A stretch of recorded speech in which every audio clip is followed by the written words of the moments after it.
Salam sejahtera teman-teman. Kami akan lanjutkan kisah Buke Xiansu jilid kedua karya Kopingho. Semoga berkenan teman-teman budiman.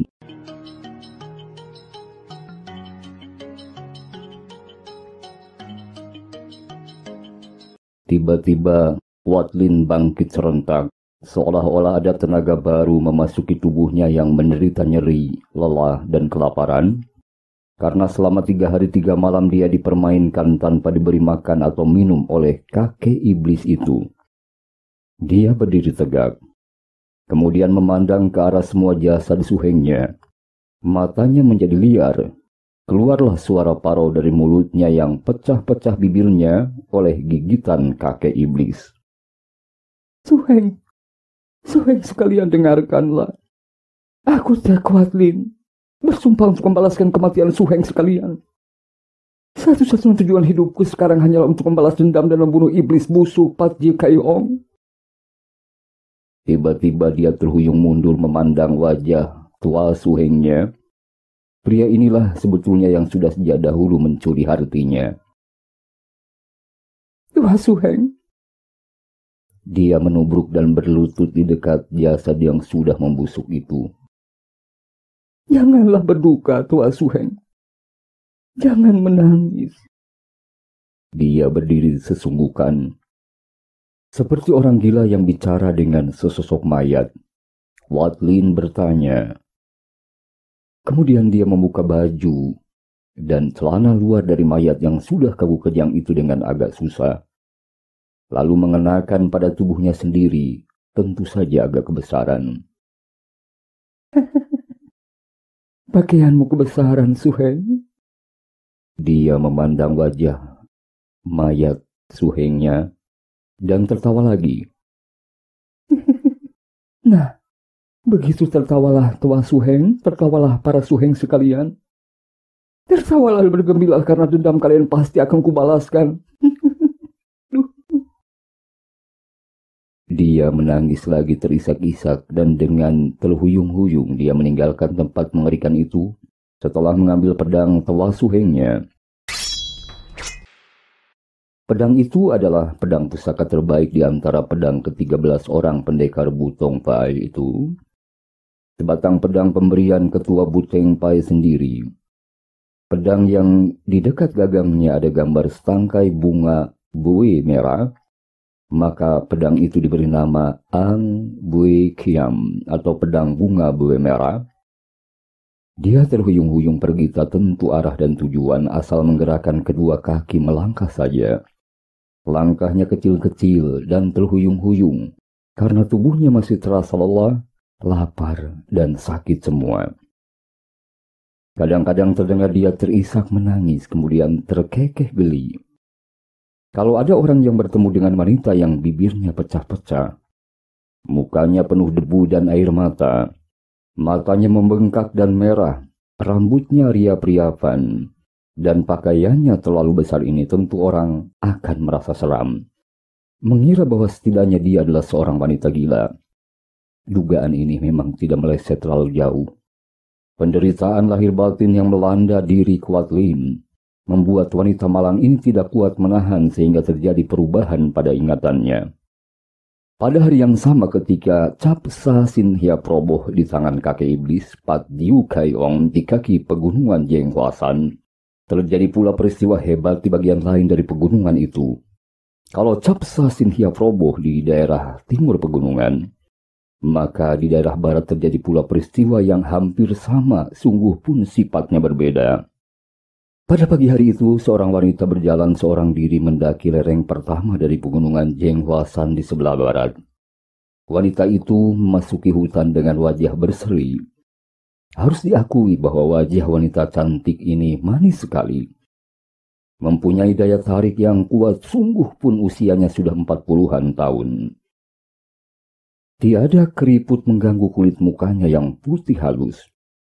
Mulutnya yang agak lebar itu mempunyai bibir yang senantiasa menantang dan seolah-olah buah masak yang sudah pecah. Akan tetapi kalau orang memperhatikan matanya, mata yang jernih dan bersinar tajam, maka hati yang kagum akan kecantikannya tentu akan berubah menjadi ragu-ragu, curiga, dan ngeri, karena sepasang mata itu tidak pernah atau jarang sekali berkedip. Mata itu terbuka terus, seperti mata boneka. Dengan langkah-langkah gontai dan lemas, membuat buah pinggulnya menonjol dan bergoyang ke kanan ke kiri, wanita itu berjalan seorang diri memutar-mutar sebuah payung yang dipanggulnya. Sebuah payung hitam yang tertutup. Gagangnya melengkung dan ujungnya meruncing. Pakaiannya serba mewah dan indah. Rambutnya panjang sekali, digelung ke atas seperti sebuah menara hitam yang indah, terhias tusuk sanggul dari mutiara dan emas. Yang menarik adalah kuku-kuku jari tangannya. Kuku yang panjang terpelihara diberi warna merah panjang meruncing dan agak melengkung seperti kuku kucing atau harimau. Pakaiannya yang mewah itu dibuat terlalu pas dengan tubuhnya, sehingga seolah membungkus ketat tubuh itu, membayangkan sesuatu yang menggairahkan dari atas sampai bawah, karena pakaiannya yang terbuat dari sutra merah muda itu pun ketat sekali. Biarpun kelihatan seperti seorang wanita cantik dan genit atau tante girang, namun sesungguhnya dia bukanlah manusia biasa. Dia inilah yang terkenal sekali di dunia hitam kaum penjahat, karena wanita itu bukan lain adalah wanita pandai berpayung pedang, Kiamo Chaili. Sebuah julukan yang membuat bulu tengkuk orang yang sudah mengenalnya berdiri saking ngerinya. Karena wanita yang sebenarnya hanya bernama Lioxi ini memiliki ilmu kepandaian yang tinggi, mengerikan, dan kekejaman yang sukar dicari tandingannya. Bahkan ia pun disamakan dengan wanita cantik penjelmaan siluman rase yang biasa mengganggu para pria. Setiap pria yang terjebak dalam pelukannya tentu akan mati kehabisan darah, disedot habis oleh siluman ini. Tentu saja bagi mereka yang belum pernah berjumpa dengannya, sama sekali tidak akan mengira bahwa wanita yang berlenggak-lenggok dengan payung di pundak itulah iblis wanita yang menggegerkan dunia persilatan dengan perbuatannya yang sangat luar biasa. Mudah saja diduga mengapa pada hari itu Kiamo Chaili ini mendaki lereng Jenghoasan. Tentu saja dia pun mendengar berita menggegerkan dunia Kangou akan adanya Sintong, si bocah ajaib. Mendengar cerita ini kontan hatinya berdebar-debar keras, penuh ketegangan dan penuh birahi. Dia dapat membayangkan betapa tenaga mukjizat yang dihimpunnya secara ilmu hitam dengan jalan menghisap sari tenaga ratusan orang pria akan meningkat dengan hebat sekali kalau dia bisa menghisap kejantanan si bocah ajaib itu. Maka begitu mendengar akan bocah ajaib di puncak pegunungan Jianghuangshan di dalam hutan seribu bunga, dia segera menempuh perjalanan jauh mengunjungi pegunungan itu. Perjalanan yang jauh karena biarpun seringkali Lioxi ini pergi merantau, namun dia memiliki sebuah pondok kecil seperti istana mewah yang terletak di tempat yang tidak lumrah dikunjungi manusia, yaitu di daerah Rawa Bangkai. Rawa-rawa yang liar ini selapat di kaki pegunungan Luliangshan merupakan daerah maut karena banyak lumpur dan pasir yang berputar, hingga merupakan perangkap maut bagi manusia dan hewan. Namun di tengah-tengah rawa-rawa yang tidak dapat dikunjungi oleh manusia itu terdapat sebuah tanah datar, tanah keras macam pulau.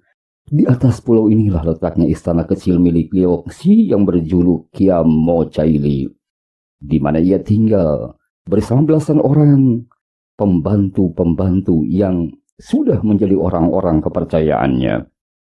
Dia disebut Chaili atau wanita pandai karena sebetulnya wanita ini dulunya adalah putri seorang sastrawan kenamaan. Sejak kecil Lioxi telah mempelajari kesusastraan sehingga dia mahir sekali akan sastra.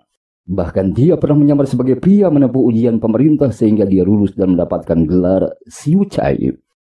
Akan tetapi penyamarannya ketahuan, dan seorang pembesar tinggi istana yang kagum padanya kemudian mengambilnya sebagai seorang selir. Selain ilmu sastra, semenjak kecil Lioxi juga digembleng ilmu silat oleh para sahabat ayahnya. Apalagi setelah menjadi selir pembesar tinggi di istana, dia mengadakan hubungan dengan kepala-kepala pengawal, dengan pengawal-pengawal kaisar yang berilmu tinggi, menyerahkan kehormatannya sebagai pengganti ilmu-ilmu silat tinggi yang diperolehnya sebagai bayaran dalam tanda kutip. Akhirnya pembesar ini mengetahui akan tabiat selirnya ini yang ternyata adalah seorang wanita yang gila pria. Maka dia pun diusir dari istana pembesar itu. Akan tetapi apa yang dilakukan oleh wanita ini?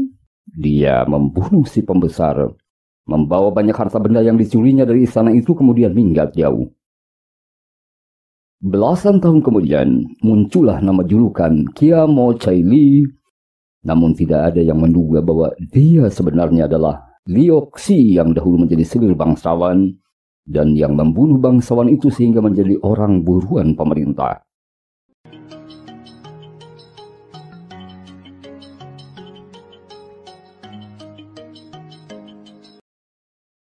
Lioxi berjalan sambil tersenyum-senyum, kadang-kadang senyumnya melebar dan tampak giginya yang putih mengkilat dan di kedua ujungnya terdapat sebuah gigi yang agak meruncing sehingga sekelebatan mirip gigi caling sihung. Hatinya gembira sekali kalau dia membayangkan betapa akan sedapnya kalau dia dapat memperoleh bocah ajaib itu. Aku harus bersikap halus dan hati-hati terhadapnya, menikmatinya selama mungkin. Pikirnya sambil tersenyum. Tiba-tiba dia terkejut dan menghentikan langkahnya. Akan tetapi kembali dia tersenyum manis. Matanya mengerling tajam penuh kegairahan ketika melihat 5 orang laki-laki berdiri di depannya dengan sikap gagah.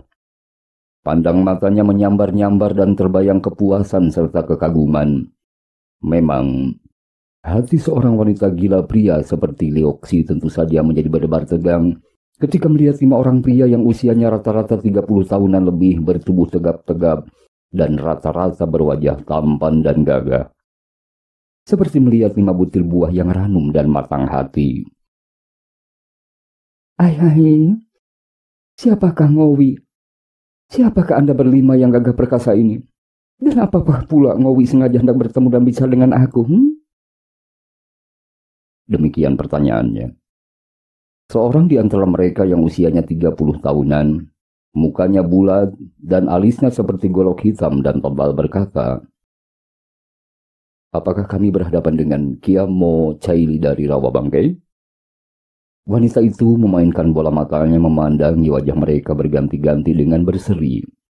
Mulutnya tersenyum ketika menjawab, kalau benar mengapa? Dan kalian ini siapakah? Kami adalah keesaan Ngobohan, 5 pendekar dari Gunung Ayam. Kiamo Chaili mengeluarkan bunyi dengan lidahnya tanda kagum berdecak. Segera dia menjura dan berkata manis pula, kiranya 5 pendekar yang namanya sudah terkenal di seluruh dunia Kangou, sebagai murid-murid utama Hoa Sanpai, terimalah hormatnya seorang wanita bodoh seperti aku. Harap nyonya tidak mengejek dan bersikap merendah. Kami sudah tahu siapa adanya Kiamo Chaili. Dan karena melihat engkau mendaki Jeng Hoasan, maka terpaksa kami memberanikan diri untuk menghadang. Maksud kalian bagaimana?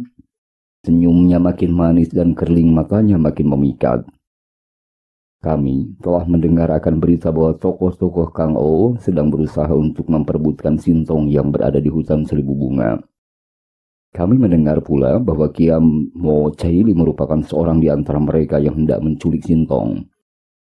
Karena kami telah berhutang budi diberi obat oleh Sintong, maka kami hanya dapat membalas budinya dengan melindunginya, terutama dari tangan, para tokoh kaum sesat yang tentu tidak mempunyai itikat baik terhadap dirinya.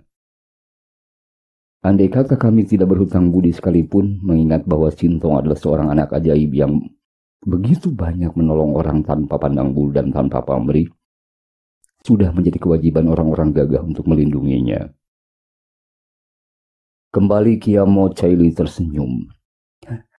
Terus terang saja memang aku mendengar tentang Sintong, dan aku ingin mendapatkannya. Maka hari ini aku mendaki Jeng Hoasan. Habis kalian mau apa? Kalau begitu, kami minta dengan hormat agar kau suka membatalkan niatmu itu. Nyonya, batalkan niatmu. Kalau kau memaksa tidak mengganggu Sintong, terpaksa kami akan merintangimu dan tidak membolehkan kau, Toanio, untuk melanjutkan perjalanan.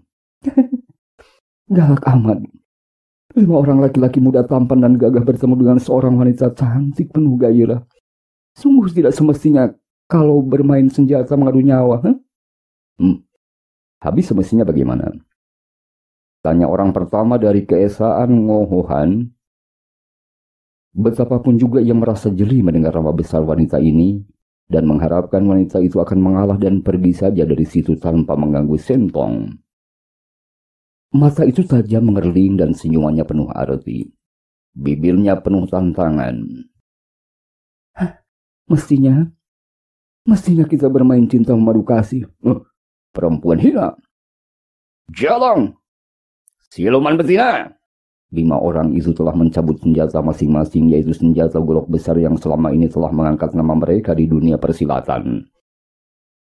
Kelima orang pendekar ini memang merupakan ahli-ahli bermain golok dengan ilmu Hoa San To Hoa yang cukup terkenal.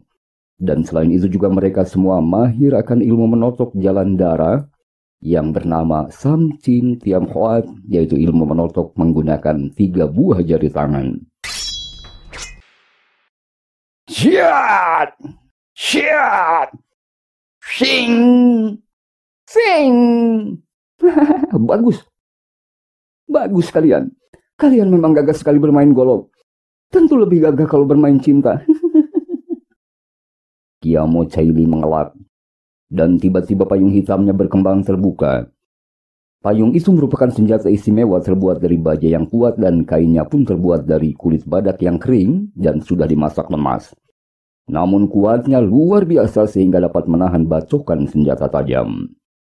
Adapun ujung payung itu meruncing, merupakan ujung pedang, dan gagangnya yang melengkung itu pun dapat digunakan sebagai senjata kaitan yang lihai. Terang! Terang! Terang! Bunga api berpijar ketika golok-golok itu tertangkis oleh payung. Dan kini tubuh wanita itu tertutup payung yang berkembang dan juga berputar-putar, maka sukarlah bagi 5 orang pendekar itu untuk menyerangnya. Dari depan, mereka lalu berloncatan dan mengurung wanita itu. Ayo keroyoklah. Kalau baru kalian 5 orang ini saja, masih terlampau sedikit bagiku, Tidak kulihat sampai di mana kekuatan kalian, Apakah patut untuk menjadi lawan-lawanku untuk bermain cinta? Perempuan rendah. Orang pertama dari 5 pendekar itu marah sekali. Goloknya menyambar dahsyat. Sying! Tapi tiba-tiba golok itu terhenti di tengah udara karena telah terikat oleh sebuah benda hitam panjang yang lembut. Kiranya wanita itu telah melepas gelung rambutnya, dan ternyata rambut itu panjangnya sampai ke bawah pinggulnya. Rambut yang gemuk hitam panjang dan harum baunya. Bahkan bukan itu saja keistimewaannya. Rambut itu dapat dipergunakan sebagai senjata ampuh. Sebagai cambuk yang kini berhasil membelit golok orang pertama dari keesaan Ngohohan. Dan sebelum orang ini sempat menarik goloknya, tangan kiri Kiam Ho Caili bergerak. Ya! Menghantam tengkuk orang itu dengan tangan miring. Krak! Laki-laki itu mengeluh dan roboh tak dapat bangkit kembali. Karena dia telah terkena totokan istimewa yang buat tubuhnya lumpuh, sungguh pun dia masih dapat melihat dan mendengar. 4 orang lainnya terkejut dan marah sekali. Mereka memutar golok lebih gencar lagi. Bahkan kini tangan kiri mereka membantu dengan serangan totokan Sam Chin Tiam Hoa yang ampuh. Namun orang yang mereka keroyok itu tertawa-tawa saja mempermainkan mereka berempat. Setiap serangan golok dapat dihalau dengan mudah oleh payung yang diputar-putarkan, sedangkan ujung rambut yang panjang itu mengeluarkan suara ledakan-ledakan kecil dan menyambar-nyambar di atas kepala mereka. Tidak menyerang, hanya mendatangkan kepanikan saja karena memang dipergunakan untuk mempermainkan atau mengolok-olok mereka. Mampuslah kau! Bentak orang kedua sambil menyerang dengan goloknya. Ketika goloknya ditangkis cepat dia memasuki lowongan dan berhasil mengirim totokan. Karena tempat terbuka yang dapat dimasuki jari tangannya di antara putaran payung itu hanya di bagian dada, maka dia menotok dada kiri wanita itu. Dalam keadaan seperti itu, menghadapi lawan yang amat tangguh, pendekar ini sudah tidak mau lagi mempergunakan sopan santun yang tentu tidak akan dilanggarnya kalau keadaan tidak mendesak seperti itu. Cheers! 3 buah jari tangan itu tepat mengenai bagian depan yang menonjol di situ, tapi dia hanya merasakan sesuatu yang lunak hangat. Wanita itu sama sekali tidak terpengaruh, bahkan mengerling dan berkata dia, "Kau bersemangat benar, tampan. Belum apa-apa sudah main colek dada, ha?" Dan tentu saja pendekar ini menjadi merah sekali mukanya. Dia merasa malu, akan tetapi juga merasa penasaran. Ilmu totok yang dimilikinya sudah terkenal dan belum pernah gagal. Tapi jelas dia telah menotok jalan darah yang amat berbahaya di dada wanita itu. Tapi mengapa wanita itu sama sekali tidak merasakan apa-apa, bahkan menyindirnya dan dianggap dia mencolek dadanya. Dengan marah dia menerjang lagi bersama 3 orang sutenya.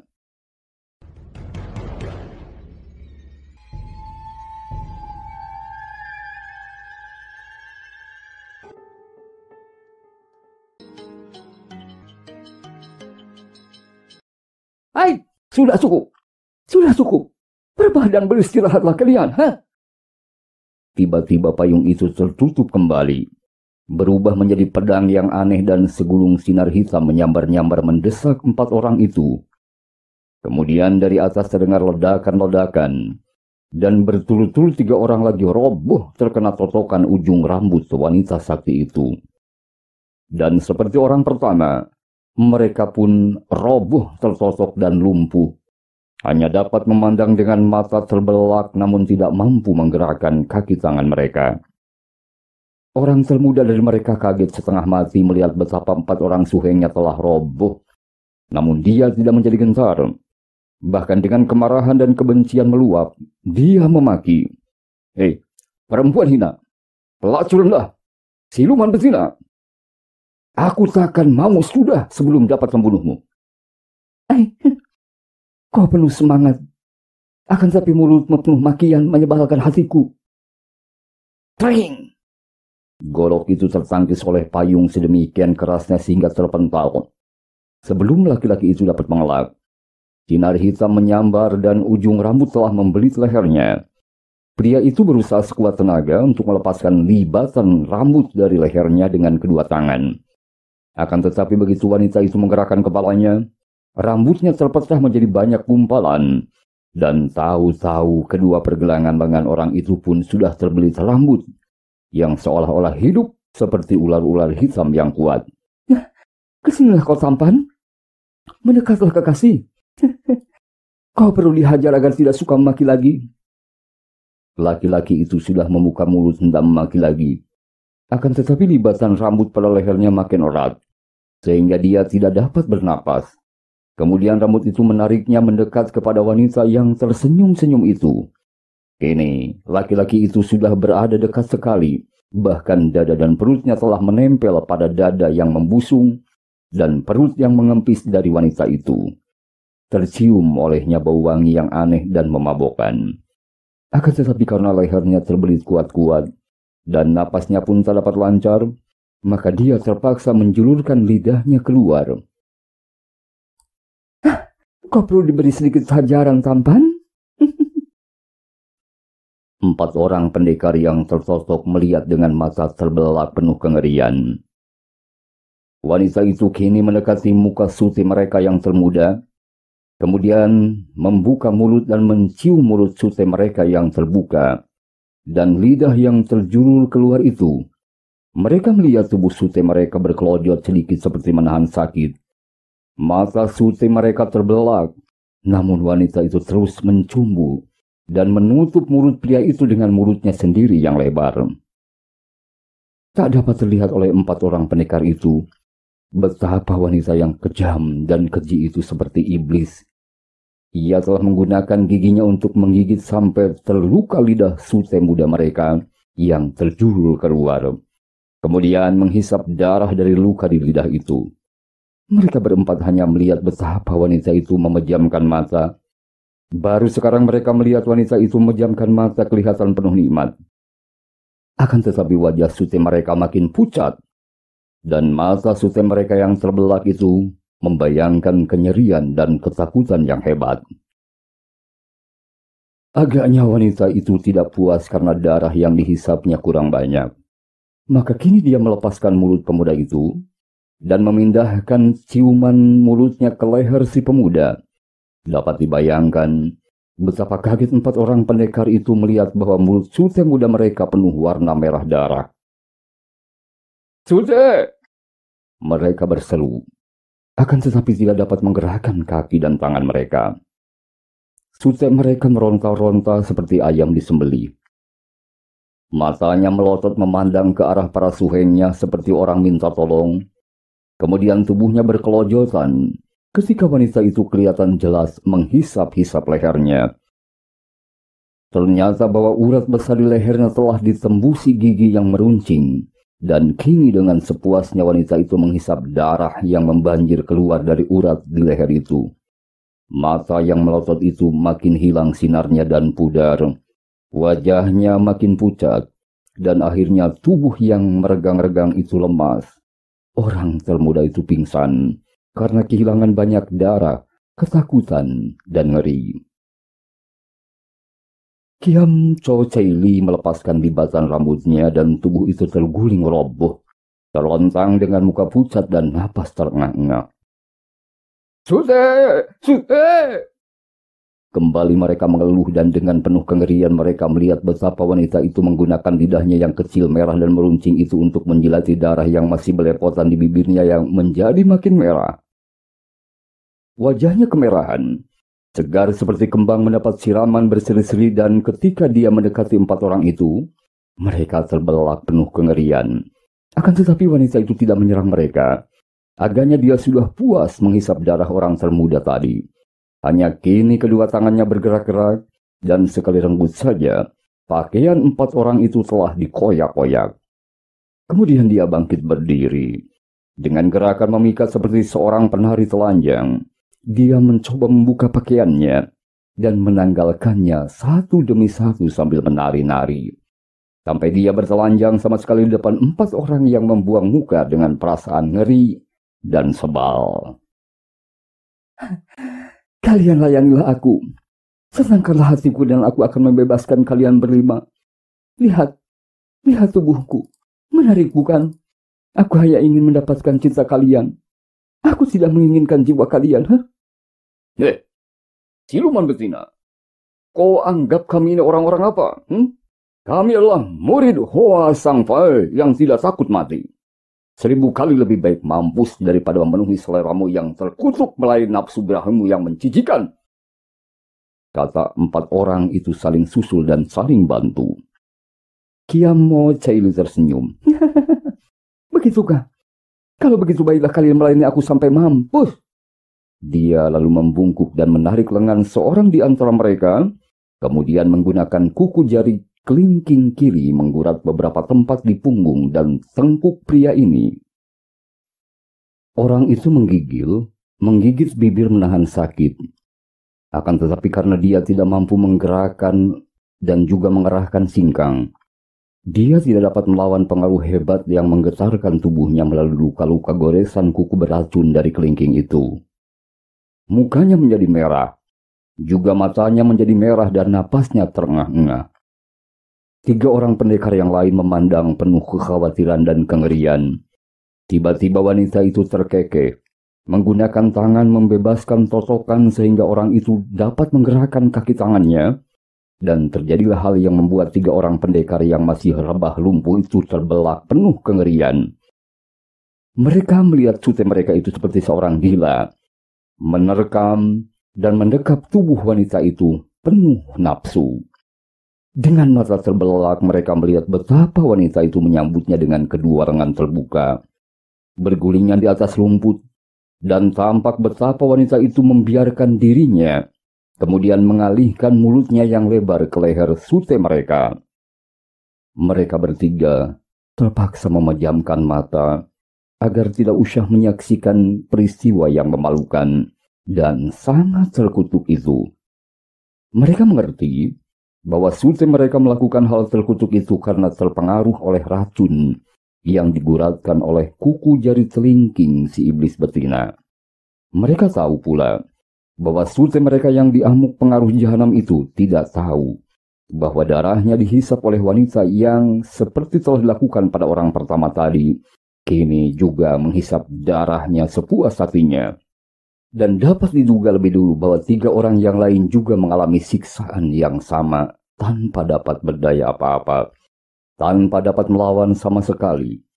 Hal ini dilakukan berturut-turut oleh Kiamo Saili, dan 3 hari 3 malam kemudian dia meninggalkan tempat itu sambil menjilat-jilat bibirnya penuh kepuasan.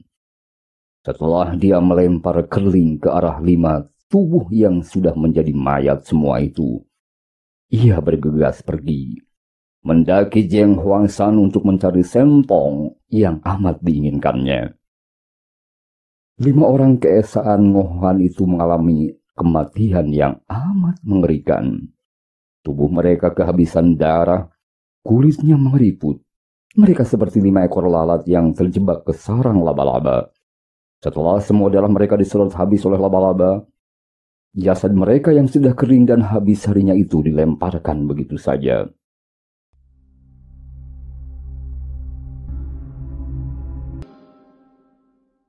Kwa Sin Long, atau yang lebih terkenal dengan nama panggilan Sin Tong, pada pagi hari itu seperti biasa setelah mandi cahaya matahari, kemudian menjemur obat-obatan, dan tidak berapa lama kemudian berturut-turut datanglah orang-orang dusun yang membutuhkan bahan obat untuk bermacam penyakit yang mereka derita.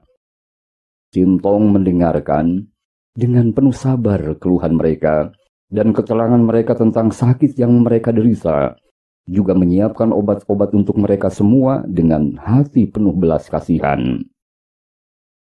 Semua ada 11 orang dusun, tua muda, laki perempuan, yang memandang kepada bocah itu dengan sinar mata penuh kekaguman dan pemujaan. Baru bertemu dan memandang wajah Sin Tong itu saja, mereka sudah merasa banyak berkurang penderitaan sakit mereka. Seolah-olah ada wibawa yang keluar dari wajah bocah penuh kasih sayang itu, yang meringankan rasa sakit yang mereka derita. Tentu saja hal ini sebenarnya terjadi karena kepercayaan mereka yang penuh bahwa bocah itu akan dapat menyembuhkan penyakit mereka, sehingga keyakinan ini sendiri sudah merupakan obat yang manjur. Dan bocah ajaib itu memang bukanlah seorang dukun yang menggunakan kemujizatan dan sulap atau sihir untuk mengobati orang, melainkan berdasarkan ilmu pengobatan yang wajar. Dia memilih buah, juga daun, bunga atau akar obat yang memang mengandung khasiat yang tepat atau daya penyembuh terhadap penyakit-penyakit tertentu itu. Tiba-tiba terdengar nyanyian yang makin lama makin jelas terdengar oleh mereka semua.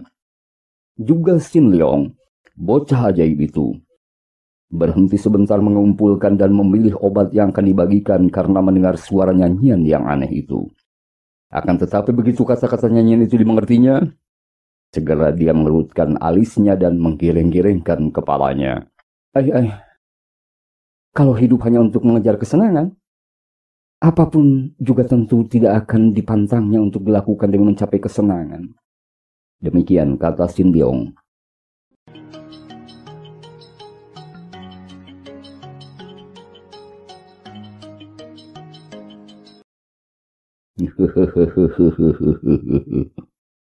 Benar sekali, Sin Tong. Untuk mencapai kesenangan memang harus berani melakukan apapun juga, termasuk membunuh para tamu-tamu yang tiada harganya ini. Terdengar jawaban, dan tahu-tahu di situ telah berdiri Pat Jiu Kai Ong. Sebagai lanjutan kata-katanya, tongkatnya ditekankan kepada tanah di depan kaki. Lalu 5 kali ujung tongkat itu bergerak menerbangkan tanah dan kerikil ke depan. Tampak sinar hitam berkelebat menyambar 5 kali.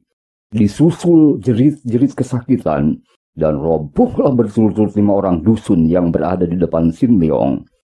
Mereka roboh, dan berkelojotan, kemudian tewas seketika karena tanah dan kerikil itu masuk ke dalam kepala mereka.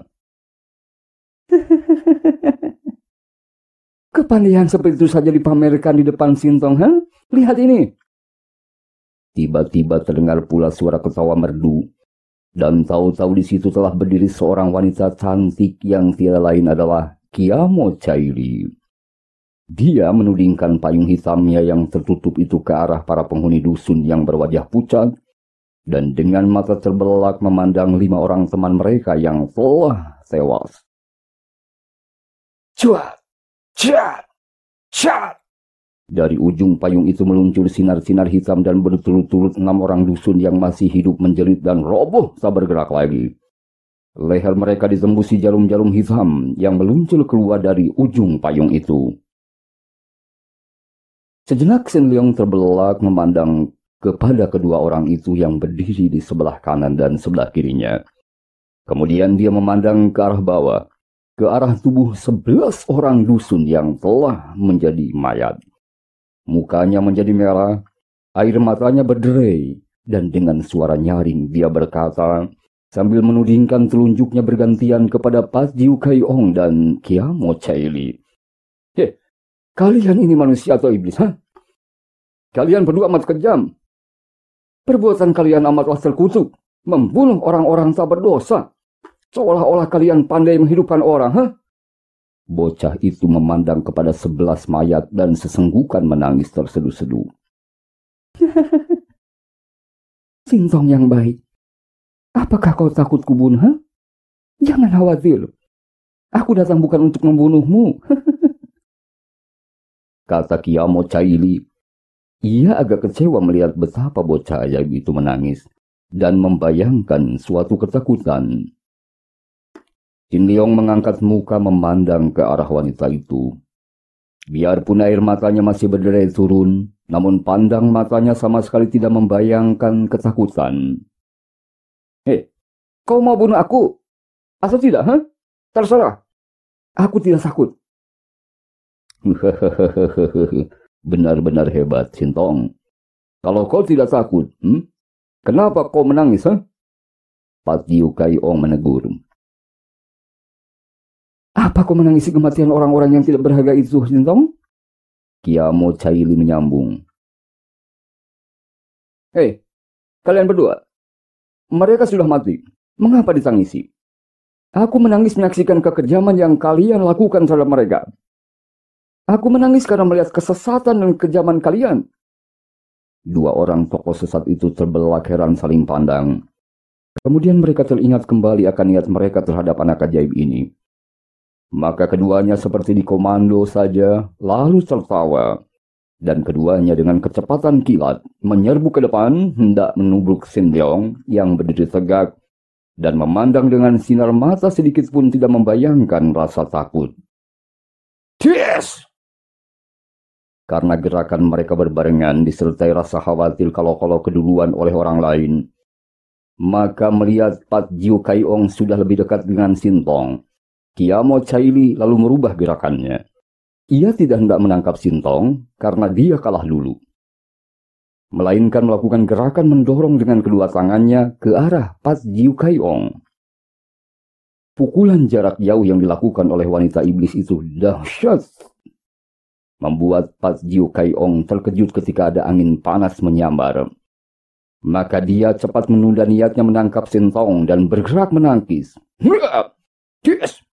Keduanya merasakan dahsyatnya tenaga lawan dan terpental ke belakang.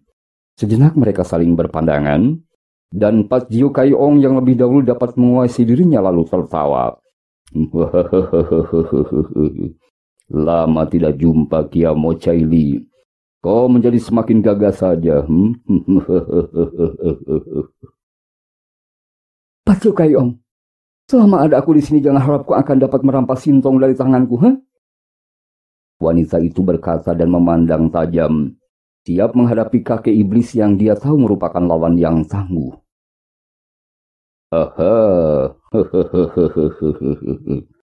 Kiamo Caili, sekali ini kau mengalahlah padaku. Aku membutuhkannya untuk menyempurnakan ilmuku.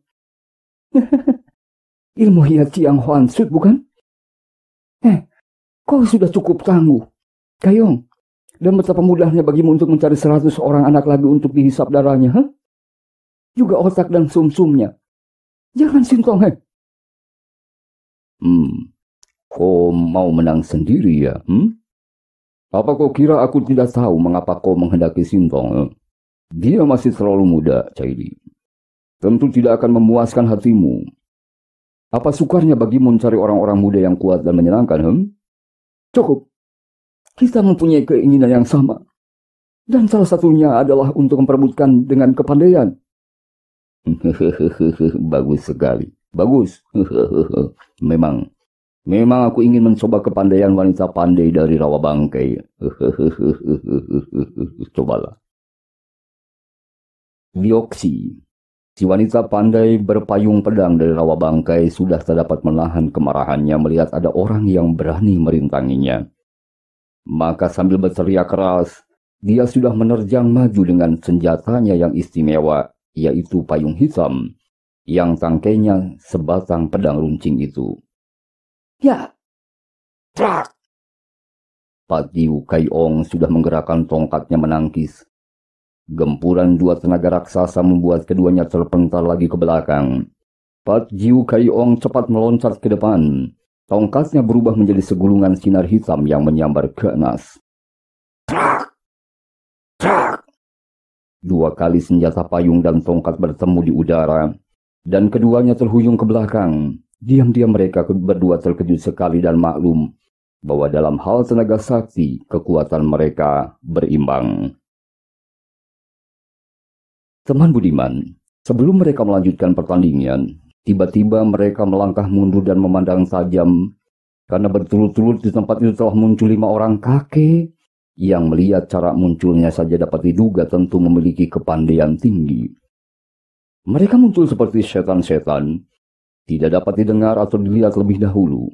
Tahu-tahu sudah berdiri di situ, sambil memandang ke arah Pat Jiu Kai Ong dan Kiamo Caili dengan bermacam sikapnya. 2 orang datu kaum sesat atau golongan hitam ini melihat dengan penuh perhatian dan seketika mereka terkejut sekali.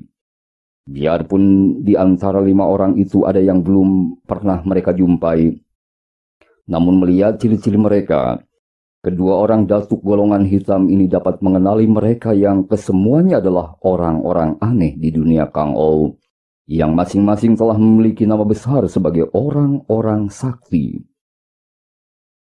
Sementara itu, Sintong menjadi makin berduka ketika melihat 2 orang kakek dan nenek tadi bertanding memperebutkan dirinya. Tak disangkanya bahwa di tempat yang penuh damai ini, di mana dia selama hampir 3 tahun tinggal penuh ketentraman dan kedamaian yang membuat dia hampir melupakan kekejaman manusia ketika terjadi pembunuhan ayah bundanya di kampungnya. Kini dia menyaksikan kekejaman yang lebih hebat lagi. 11 orang dusun yang sama sekali tidak berdosa dibunuh begitu saja oleh 2 orang iblis itu. Maka dia lalu duduk di atas batu. Dia bersila dan tak bergerak seperti arca. Hatinya dilanda duka dan dia memandang dengan sikap tidak mengacuhkan. Bahkan ketika muncul 5 orang aneh itu, dia pun tidak membuat reaksi apapun kecuali memandang dengan penuh perhatian, namun dengan sikap sama sekali tidak mengacuhkan mereka. Orang pertama adalah seorang kakek berusia 60-an tahun. Bertubuh tinggi besar dengan muka merah seperti tokoh Kuangkong dalam cerita Samkok. Kelihatan gagah sekali. Di punggungnya tampak 2 batang pedang menyilang. Matanya lebar. Alisnya tebal dan suara nyaring ketika dia tertawa.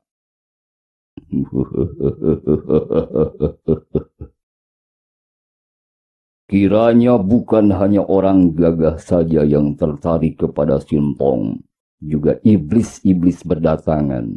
Sungguh pun tentu mempunyai niat lain. Dengan ucapan ini jelas ditujukan kepada 2 iblis, Kiamo Caili dan Pat Jiu Kai Ong. Dia memandang 2 orang itu dengan terang-terangan. Orang itu bukanlah orang sembarangan. Namanya sendiri adalah Siang Kuan Ho, akan tapi dia lebih terkenal dengan sebutan Tetok atau racun bumi. Selain merupakan seorang ahli racun yang sukar dicari tandingannya, dia juga amat ganas, menghadapi lawan tanpa kenal ampun, dan selain itu juga dia amat jujur dan belak-belakan, bicara dan bertindak tanpa pura-pura lagi. Ilmu silatnya tinggi sekali, dan yang paling terkenal sehingga menggegerkan dunia persilatan adalah ilmu pukulannya yang disebut Pek Lui Kun atau ilmu silat tangan kilat, dan ilmu pedangnya Bantok Siang Kiam atau sepasang pedang selaksa racun. Tidak ada orang yang tahu di mana tempat tinggalnya karena memang dia seorang perantau yang muncul di mana saja secara tak terduga-duga seperti kemunculannya sekarang ini di hutan seribu bunga. Bekas suteku yang tetap goblok, kata orang kedua. Masa masih tidak mengerti apa yang dikehendaki dua iblis ini? Cembel busuk itu tentu ingin menghisap darah dan otak Sintong untuk menyempurnakan ilmu iblisnya Hiat Siang Huang Sun. Sedangkan iblis betina genit ini, apalagi yang dicari kecuali sari kejantanan Sintong. Ayo, kalian menyangkal. Hendak kulihat apakah kalian begitu tak tahu malu untuk menyangkal, Orang yang kata-katanya amat menusuk ini adalah seorang kakek yang beberapa tahun lebih tua daripada Tetok. Bahkan menyebut Tetok sebagai bekas sutenya karena memang demikian. Dia bertubuh tinggi kurus dan mukanya seperti tengkorak mengerikan. Di ketiaknya terselip sebatang tongkat panjang dan gerak-geriknya ketika bicara seperti seekor monyet yang tidak mau diam. Bahkan kadang-kadang menggaruk-garukan kepala atau pantatnya. Matanya liar memandang ke kanan ke kiri.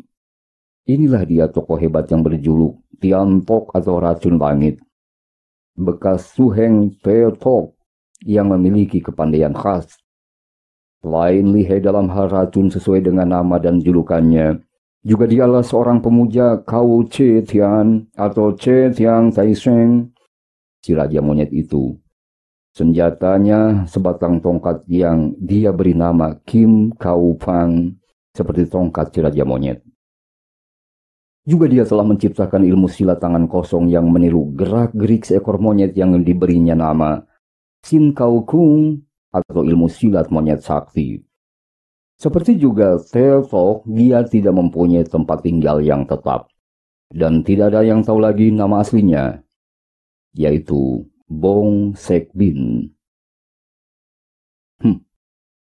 Setelah ada aku ke sini, jangan harap segala macam iblis dapat berbuat sesuka hati sendiri, kata orang yang ketiga. Suaranya kasar dan keras, pandang matanya seperti ujung pedang menusuk. Orang ini bernama Chiang Ham. Julukannya adalah Tian He Teit, sedunia nomor 1. Usianya kurang lebih 50 tahun. Dan dia adalah ketua dari perkumpulan Kan Jiu Fang, perkumpulan tangan baja, yang didirikannya di Sichuan. Di tangan kirinya tampak sebatang senjata tombak gagang panjang. Dan selain terkenal sebagai seorang ahli bermain tombak, dia pun terkenal memiliki lengan yang sekuat baja. Pakaiannya ringkas seperti biasa dipakai oleh seorang ahli silat, dan setiap gerak-geriknya menunjukkan bahwa dia telah mempunyai kepandaian silat yang sudah mendarah daging di tubuhnya. Orang keempat adalah seorang berpakaian sastrawan. Sikapnya halus, usianya 50 tahunan tapi masih tampak tampan. Tubuhnya sedang dan dia sudah mencura ke arah kedua orang datuk golongan hitam itu. Di pinggangnya terselip sebatang maupit, yaitu alat tulis pena panjang. Kami berlima, dengan tujuan yang sama datang ke tempat ini. Tidak disangka bertemu dengan dua orang tokoh terkenal seperti Jiwi. Seperti Anda berdua, Pat Yu Kai Ong dan Kia Mo Chai Li. Terutama sekali kepada Chai Li. Terimalah hormatku. Pat Yu Kai Ong sudah segera dapat mengenal siapa orang ini. Akan tapi Kia Mo Chai Li tidak mengenalnya. Hati wanita ini yang tadinya panas mendengar kata-kata menentang dari 3 orang pertama, kemudian merasa seperti dielus-elus oleh sikap dan kata-kata orang berpakaian sastrawan yang tampan ini. Maka dia pun membalas penghormatannya, dan dengan lirikan mata memikat dan senyum simpul manis sekali, dia bertanya, "Harap maafkan kami. Tapi siapakah saudara yang manis budi dan yang tentu memiliki ilmu kepandaian bun dan bu, sastra dan silat yang tinggi ini?" Laki-laki itu tersenyum dan menjawab halus, "Saya yang rendah dinamakan orang Gin Xiao Xiuchai, pelajar bersuling perak, seorang yang suka bersembunyi di Bengsan." Kiamo Caili kembali menjura.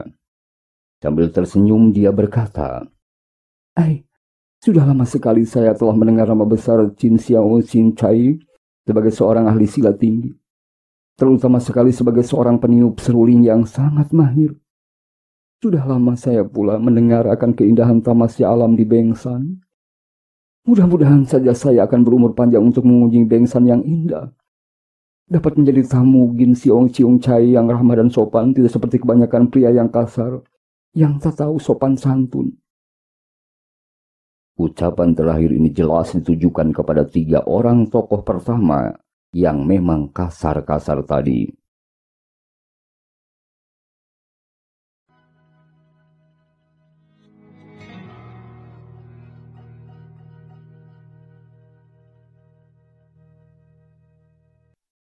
Orang kelima dari rombongan itu adalah seorang Tosu berusia 60-an tahun lebih.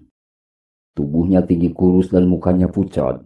Tangan kirinya memegang sebuah hudtim atau kebusan pendeta, dan tangan kanannya memegang sebuah kipas yang tiada henti-hentinya digoyang-goyangkan mengipasi lehernya seolah-olah dia kepanasan. Padahal hawa di hutan 1000 bunga itu sejuk sekali. Kini dia membuka mulut, dan terdengarlah suaranya yang merdu, menyanyikan sajak dalam kitab Tokek Heng, kitab utama dari kaum Tosu atau pemeluk agama To. Amat sempurna, namun tampak tak sempurna. Tampak tidak lengkap, sungguh pun kegunaannya tiada kurang. Terisi penuh, namun tampaknya meluap tumpah. Tampaknya kosong, sungguh pun tak pernah kehabisan. Yang paling lurus, kelihatan bengkok. Yang paling cerdas, kelihatan bodoh. Yang paling fasih, kelihatan gagu. Api panas dapat mengatasi dingin. Air sejuk dapat mengatasi panas.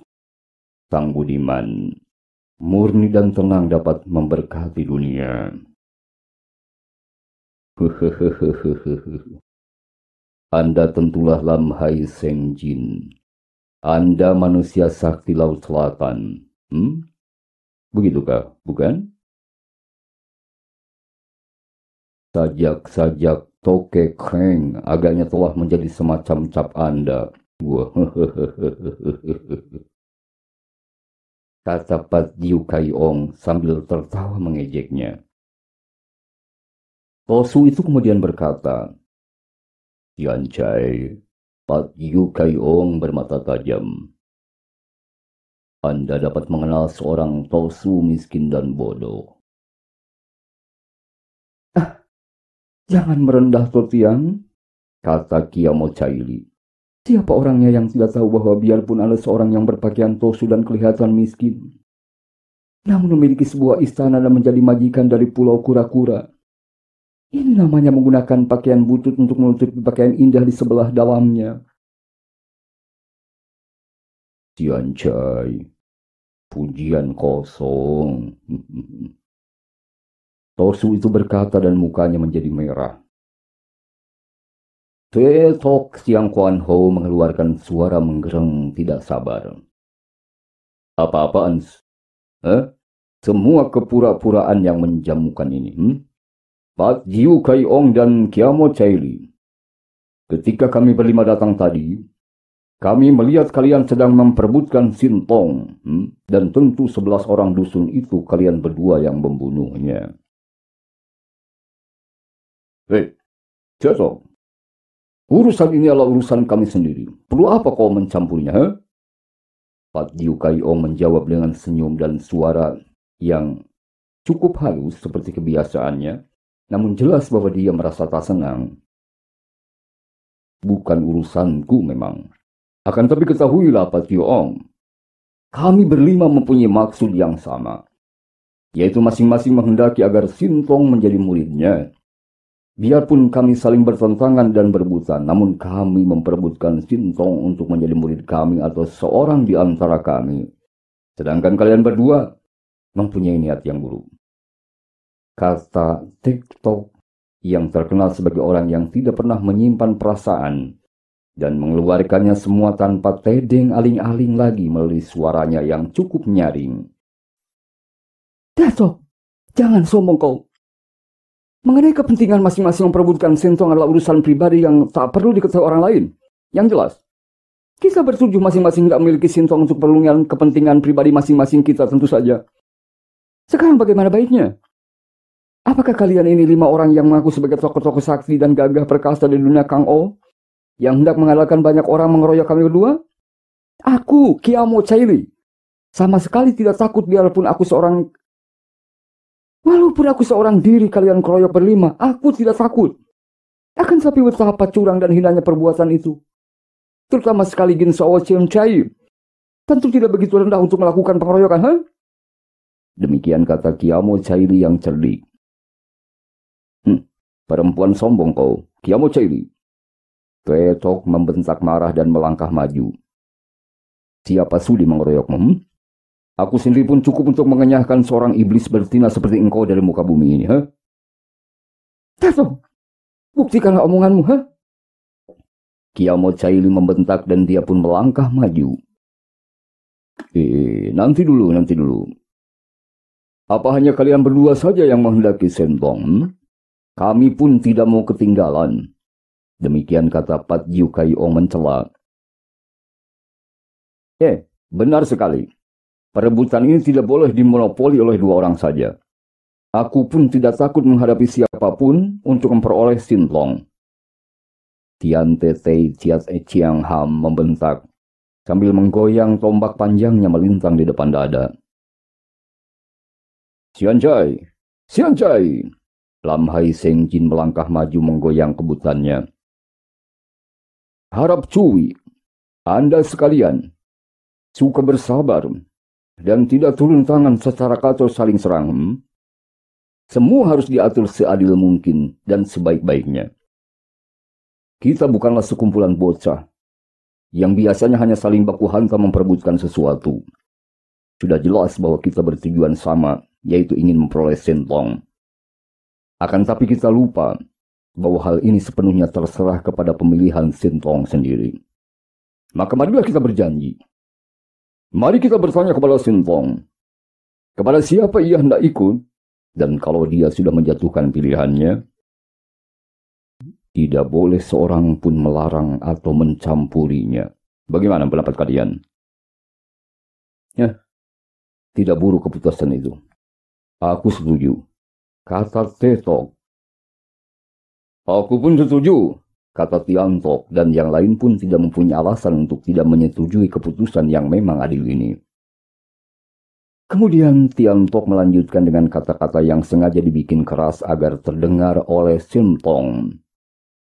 Tentu saja, semuanya harus jujur dan tidak membohongi Sintong akan maksud hati sebenarnya. Misalnya, yang mau mengambil murid, yang hendak mengisap darahnya, atau hendak memperkosa dan menghisap sari kejantannya juga harus berterus terang. Dan tentu saja 2 orang tokoh golongan hitam mendongkol sekali dan ingin menyerang Tiantok yang licik itu. Isi hati orang siapa yang tahu?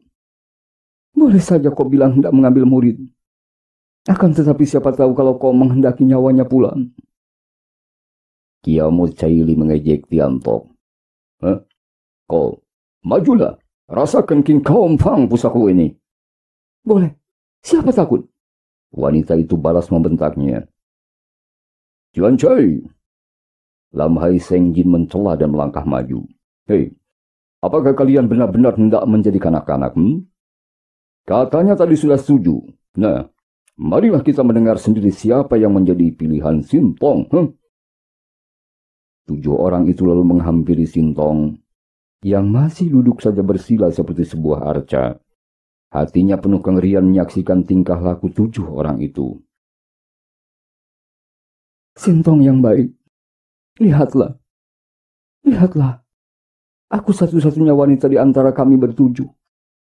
Lihatlah aku, seorang wanita yang hidup kesepian dan merana karena tidak mempunyai anak.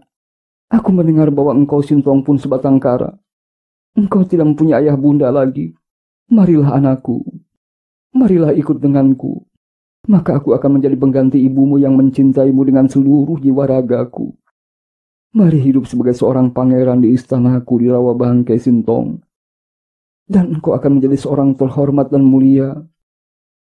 Marilah Sintong anakku. Sintong mengangkat muka memandang sejenak wajah wanita iblis itu. Kemudian dia menunduk dan tidak menjawab. Juga dia tidak bergerak. Hatinya makin sakit karena dia dengan jelas dapat melihat kepalsuan di balik bujuk rayu manis itu.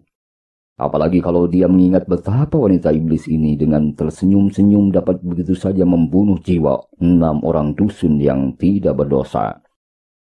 Dia merasa ngeri dan tidak dapat menjawabnya. Sintong, aku adalah ketua dari Patju Kaipang di Pegunungan Hongsan. Sebagai seorang ketua pengkumpulan pengemis, tentu saja aku kasihan sekali melihat engkau seorang anak yang hidup sebatang kara. Kau ikutlah bersamaku Sintong. Dan kalau engkau akan menjadi raja pengemis, bukanlah kau suka sekali menolong orang. Orang yang paling perlu ditolong Sintong adalah golongan pengemis yang hidup sengsara. Kau ikutlah dengan aku. Dan Patju Kaiong akan menjadikan engkau seorang yang paling gagah di dunia ini. Kembali Sintong memandang wajah itu dan diam-diam bergidik. Orang yang dapat membunuh 5 orang dusun sambil tertawa-tawa seperti kakek iblis ini, kini menawarkan kepadanya untuk menjadi raja pengemis. Dan dia tidak menjawab juga, hanya kembali menundukkan mukanya. Anak ajaib, anak baik Sintong, dengarlah aku. Aku adalah Gin Xiao Xiu Chai, seorang sastrawan yang mengasingkan diri dan menjadi petapa di Bengsan. Selama hidupku aku tidak pernah melakukan perbuatan jahat dan selama puluhan tahun aku tekun menghimpun ilmu silat, ilmu sastra dan ilmu meniup seruling. Aku ingin sekali mengangkat engkau sebagai muridku Sintong.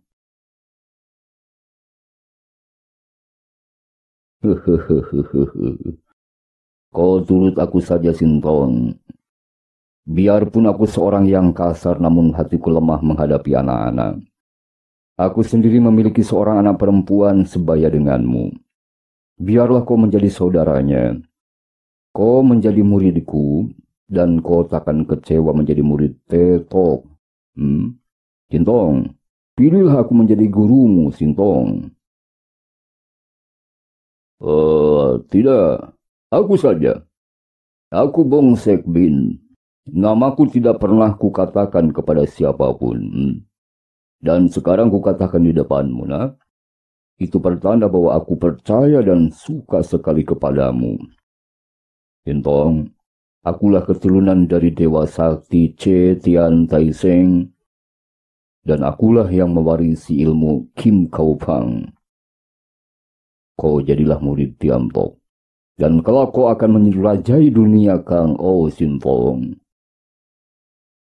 Sintong, lebih baik menjadi muridku Sintong.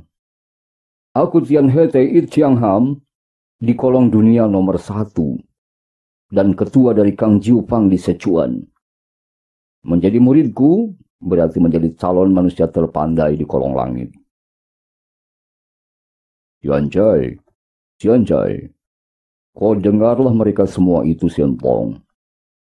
Semua hendak mengajarkan ilmu silat dan memamerkan kekayaan duniawi. Tidak seorang pun yang hendak mengajarkan kebatinan kepadamu. Akan tetapi aku ingin sekali mengambil murid kepadamu. Hendak aku jadikan engkau seorang calon guru besar kebatinan. Karena kau berbakat untuk itu, Sentong. Siapa tahu kelak engkau akan memiliki kebijaksanaan besar seperti Nabi Lotu sendiri. Dan engkau menjadi seorang nabi baru. Kau jadilah murid Lam Hai Seng Jin, Sentong. Semua berkata-kata dengan maksud membujuk Sentong. Hening sejenak.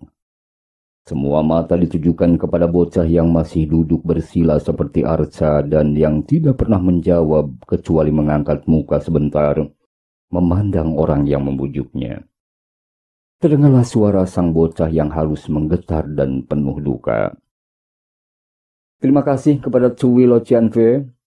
Akan tapi saya tidak dapat ikut siapapun juga di antara Cui karena di balik semua kebaikan Cui, terdapat kekerasan dan nafsu membunuh sesama manusia. Tidak, saya tidak akan turut siapapun. Saya lebih senang tinggal di sini, di tempat sunyi ini dan damai ini. Harap Cui semua tinggalkan saya. Saya akan mengubur mayat-mayat yang patut dikasihani ini, Cui. Wah, kepala batu. Kalau begitu, aku akan memaksamu, kata Tetok yang berbatak, berangasan dan kasar ini. Hei, nanti dulu. Siapapun tidak boleh mengganggunya. Demikian bentak Tiam Tok. Cincai, sabar dulu kalian semua. Jelas bahwa bocah ajaib ini tidak mau memilih seorang di antara kita secara sukarela. Karena itu tentu kita semua ingin merampasnya secara kekerasan. Maka harus diatur sebaik mungkin dan seadil mungkin. Hei, teman-teman, kita bukan kanak-kanak. Kita adalah orang-orang yang telah menghimpun banyak ilmu. Maka sebaiknya kalau kita sekarang masing-masing mengeluarkan ilmu dan mengadu ilmu. Siapa yang keluar sebagai pemenang? Tentu saja itulah yang berhak memiliki Sintong. Kata Lam Hai Seng Jin yang lebih sabar daripada yang lainnya. Mana bisa begitu? Kenapa diatur begitu? Tidak bisa. Bantah Pat Yo Kai Ong yang merasa khawatir kalau 5 orang itu akan mengeroyok dia dan Kiamo Chai Li. Lebih baik seorang lawan seorang. Yang kalah masuk kotak dan yang menang harus menghadapi yang lain setelah beristirahat. Nah, begitu baru adil. Tidak. Bantah Kiamo Chai Li. Wanita yang cerdik ini dapat melihat kesempatan yang menguntungkannya kalau terjadi pertandingan bersama seperti yang diusulkan Lam Hai Seng Jin. Dalam pertempuran seperti itu, siapa cerdik tentu akan keluar sebagai pemenang. Kalau diadakan 1 lawan 1, terlalu lama. Sebaiknya kita bertujuh mengeluarkan ilmu dan saling serang tanpa memandang bulu. Dengan demikian, satu-satunya orang yang keluar sebagai pemenang jelas dia lebih lihai daripada yang lainnya. Akhirnya Pat Jiu Kai Ong kalah suara.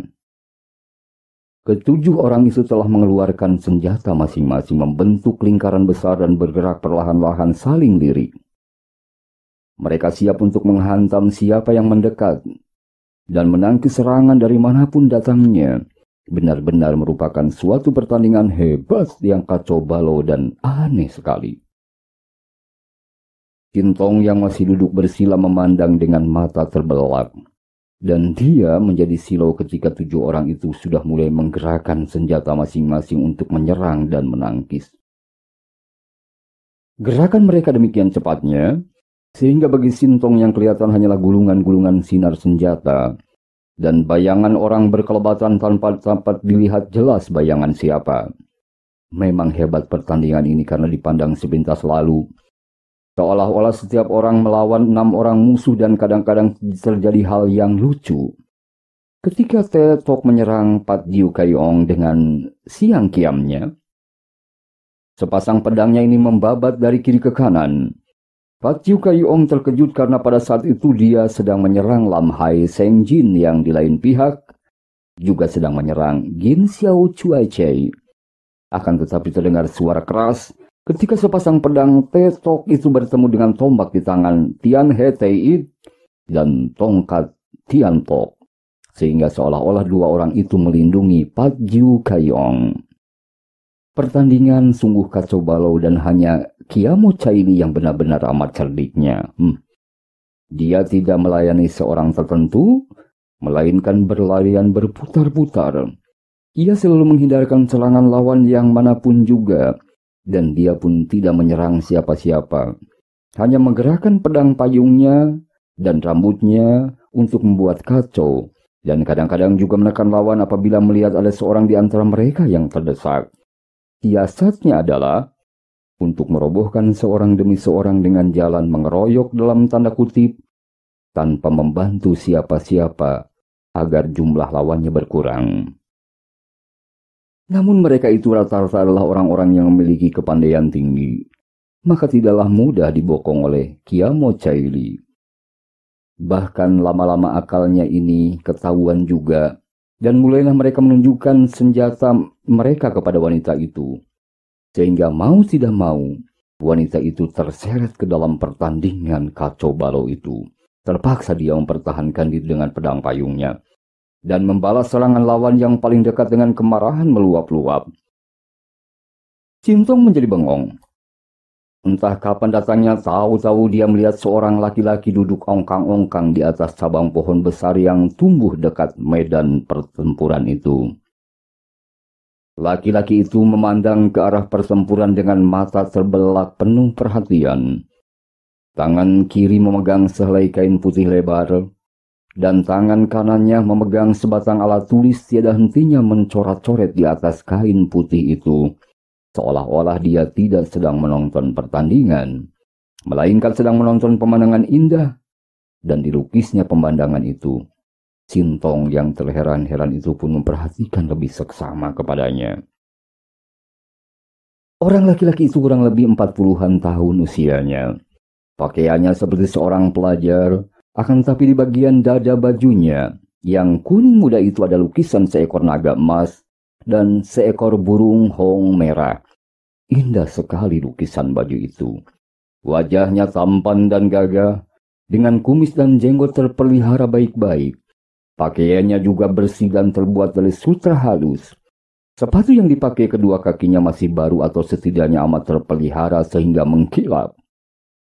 Rambutnya memakai kopiah sastrawan, dan sepasang matanya bersinar-sinar penuh kegembiraan ketika dia mencoret-coret melukis pertandingan antara 7 orang sakti itu. Cintong makin bingung. Betapa mungkin melukis 7 orang yang sedang berkelebatan hampir tak tampak itu? Cintong tidak lagi memperhatikan pertandingan, hanya memandang ke arah orang aneh itu. Dia mendengar bentakan-bentakan nyaring dan tidak tahu bahwa 7 orang itu telah ada yang terluka. Tian He Teit telah terkena hantaman tongkat Tian Tok di pahanya, sehingga terasa nyeri sekali. Pat Jiu Kayong juga kena serempet pundaknya sehingga berdarah oleh sebatang di antara siang kiam di tangan Tetok. Sedangkan Lam Hai Seng Jin dan Gieo Xiong Xion Chai telah mengadu tenaga, dan keduanya tergetar sampai muntahkan darah.